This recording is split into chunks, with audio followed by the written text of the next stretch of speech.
Dewa medis terkuat. Bab 211 Tampar wajah Ye Xuan. Lei Hu kembali ke kamar pribadi di lantai atas dengan wajah muram. Di dalam ruangan itu, ada beberapa pemuda kaya yang mengenakan merek terkenal dan sekelompok wanita cantik dengan temperamen yang baik. Makanan untuk semua orang juga sangat mewah, dengan beberapa kaleng kaviar seberat gram diletakkan di atas meja. Romani Conti juga dibuka 6 atau 7 botol.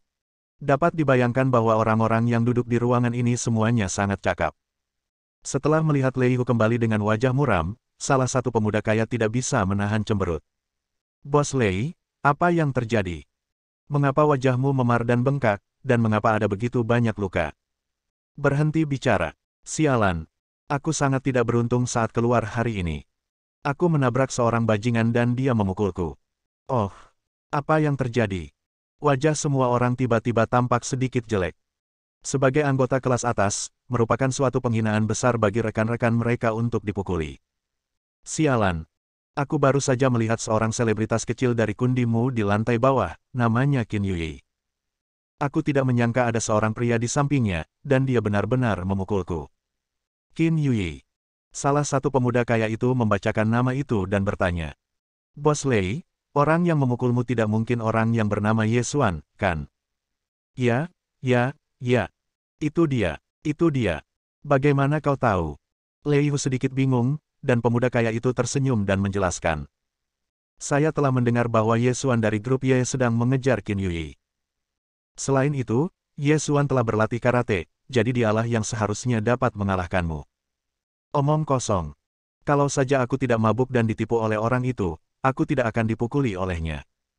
"Ngomong-ngomong, siapa orang itu? Apakah grup Ye adalah perusahaan besar di daerah Kunming tempatmu tinggal?" "Itu hanya rata-rata. Hanya sekitar 40 hingga 50 miliar. Itu bahkan tidak seberharga dirimu, Bos Lei. Dia hanya menindasmu karena kamu orang asing dan tidak punya siapa-siapa di Kundi. Tapi jangan khawatir, kamu di sini untuk makan bersama kami, saudara-saudara, kami tidak akan membiarkanmu dipukuli dengan mudah. Ayo, pergi temui anak itu dan beri dia pelajaran." "Bagus." Di sisi lain, ekspresi Ye Xuan juga menjadi sangat jelek. "Xiao, jangan bertindak keterlaluan. Jangan pikir aku tidak akan melakukan apapun padamu hanya karena kau teman Yui. Kalau kau terus pamer di sini, aku akan menghajarmu." Qin Yui juga menarik lengan baju Xiao Chen dan berkata, "Xiao Chen, berhentilah membuat masalah. Keluarga Ye Xuan cukup kuat di Kundi. Jika kamu berselisih dengannya, kamu akan mendapat masalah besar." Ye Xuan juga menarik kerahnya dan berkata dengan bangga, "Benar sekali. Yui benar. Keluarga Ye Ku di Kundi bukanlah seseorang yang bisa kau ganggu. Kau minta maaf padaku sekarang juga." "Demi Yui, aku tidak akan menentang apa yang kukatakan tadi." Xiao Chen menunjuk ke belakangnya sambil setengah tersenyum. "Menurutku, sebaiknya kau pikirkan dirimu sendiri dulu." Ye Xuan menoleh ke belakang dan setelah melihat Lei Hu, dia tak dapat menahan diri untuk mendengus dingin. "Orang tua, aku tidak menyangka kau berani kembali. Sepertinya aku belum cukup menghajarmu tadi, ya kan?" Lei Hu meludah. "Omong kosong. Kau baru saja menipuku, tapi kali ini kau tidak akan seberuntung itu. Aku sudah menemukan seseorang sekarang." Ye Xuan mencibir. "Mencari seseorang? Siapa yang bisa kau cari? Lihat sekeliling Kundi, belum ada seorang pun yang bisa melawanku, Ye Xuan." Begitu dia selesai bicara, beberapa suara samar namun menggoda perlahan terdengar dari belakang Lei Hu. "Oh, kalau begitu aku tidak tahu apakah aku bisa melakukannya. Saya juga ingin melihat seberapa kuatnya Anda, Tuan Muda Ye. Ye Gou, beraninya kau memukul teman kami." Setelah mengatakan ini, ekspresi Ye Xuan langsung berubah sedikit jelek ketika dia melihat orang yang datang. "Wang Zheyu, Liu Xing, Chen Suo. Kenapa kalian ada di sini?" Beberapa pemuda kaya maju ke depan dengan ekspresi bangga di wajah mereka, menyebabkan Ye Xuan berkeringat deras di dahinya. Orang-orang ini semua memiliki kekuatan yang luar biasa. Setidaknya, dia jauh lebih kuat dari Ye Xuan. Kalau tidak, wajah Ye Xuan tidak akan berubah begitu drastis. "Kenapa? Tidak bisakah kita datang ke sini untuk makan saja? Bukan itu yang kumaksud." Ye Xuan tidak berani menghadapi orang-orang ini secara langsung. "Huff. Syukurlah kau tidak bermaksud begitu. Tapi, kau telah memukul Bos Lei, jadi kau tidak bisa membiarkan masalah ini begitu saja." Ye Xuan menggertakkan giginya. "Jadi, Apa yang kamu inginkan? Bagaimana? Ye Xuan, apakah ini caramu berbicara kepada kami? Apakah kau percaya kami akan menghajarmu sampai mati?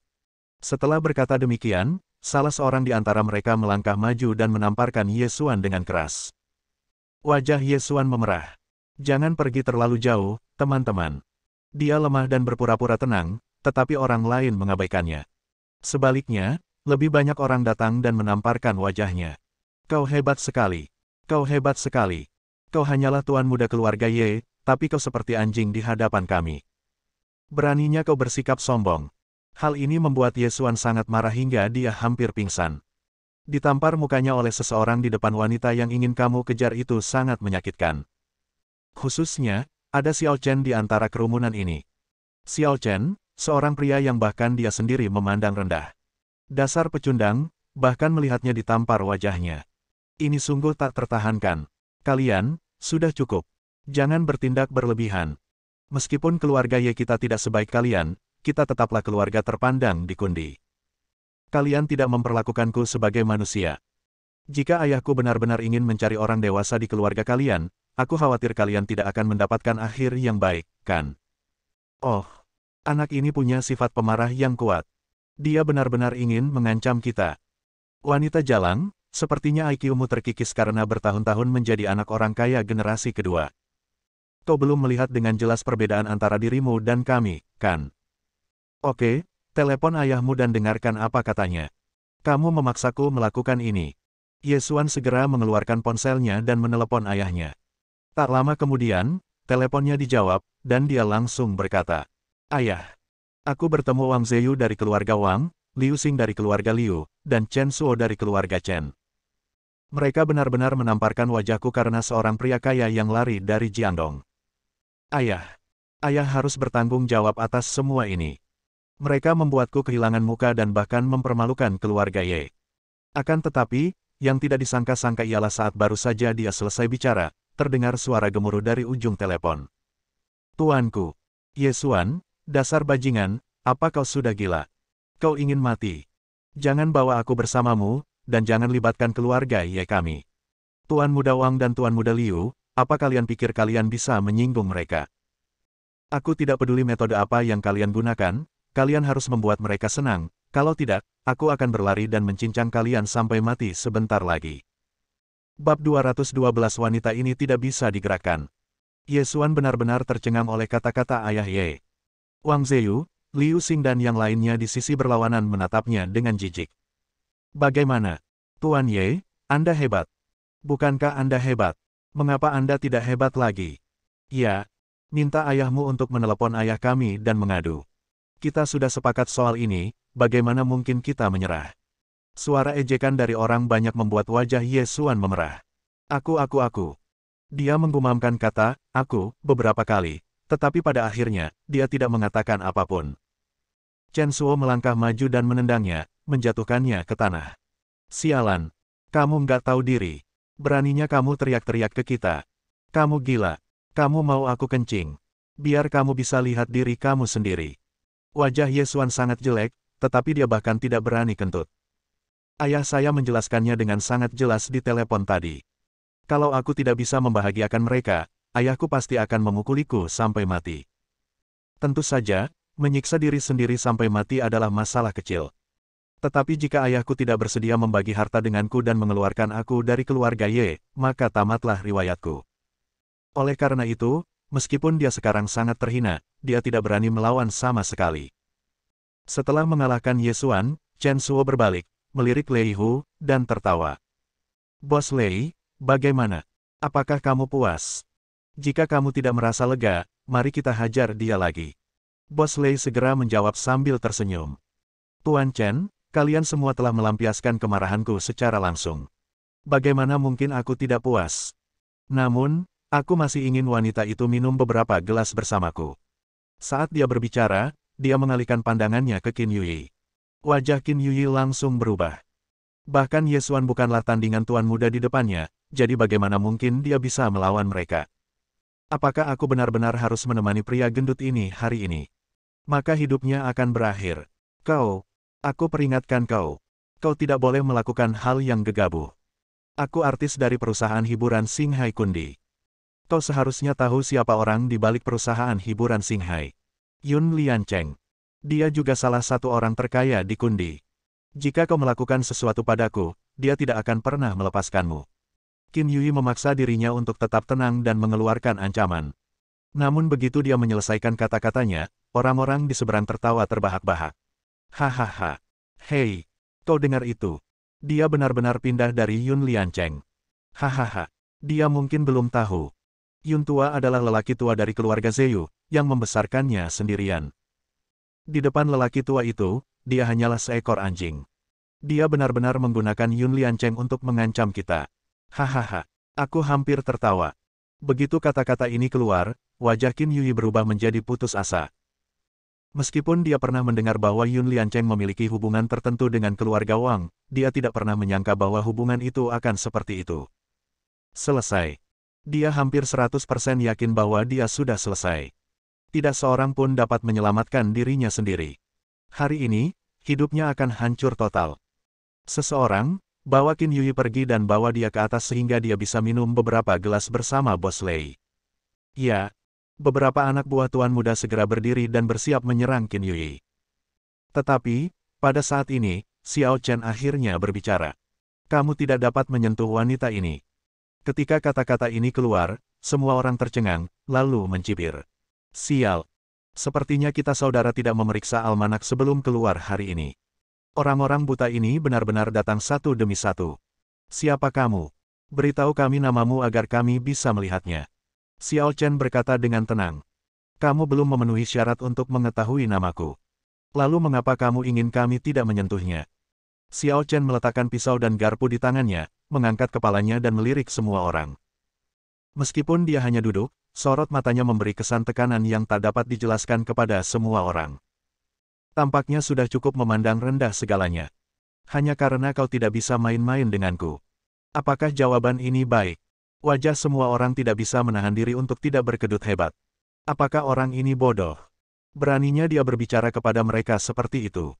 Apakah dia tidak tahu betapa kuatnya mereka bersama di Kundi?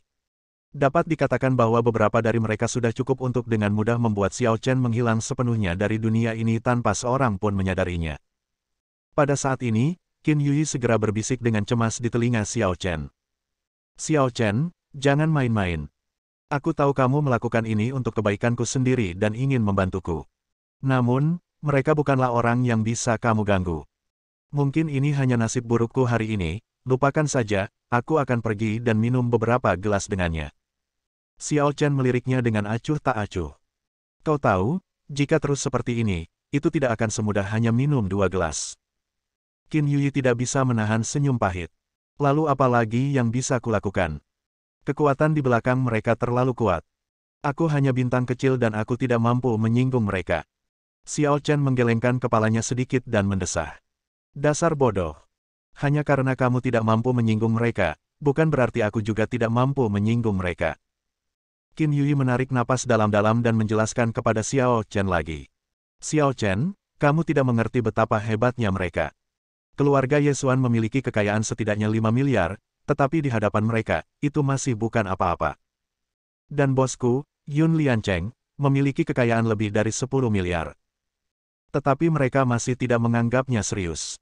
Kamu memang punya uang, tetapi dibandingkan dengan mereka, itu benar-benar bukan apa-apa. Benarkah? Kumohon, kita kan teman sekelas. Aku benar-benar tidak ingin melibatkanmu dan membuatmu merasa bersalah seumur hidupmu. Xiao Chen mengangkat bahu.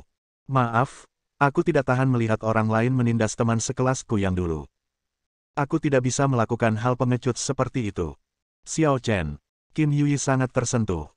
Pada saat ini, dia bahkan merasa bahwa bahkan jika Xiao Chen menemukan Liu Yunxuan dan memintanya menjadi simpanannya, dia akan bersedia.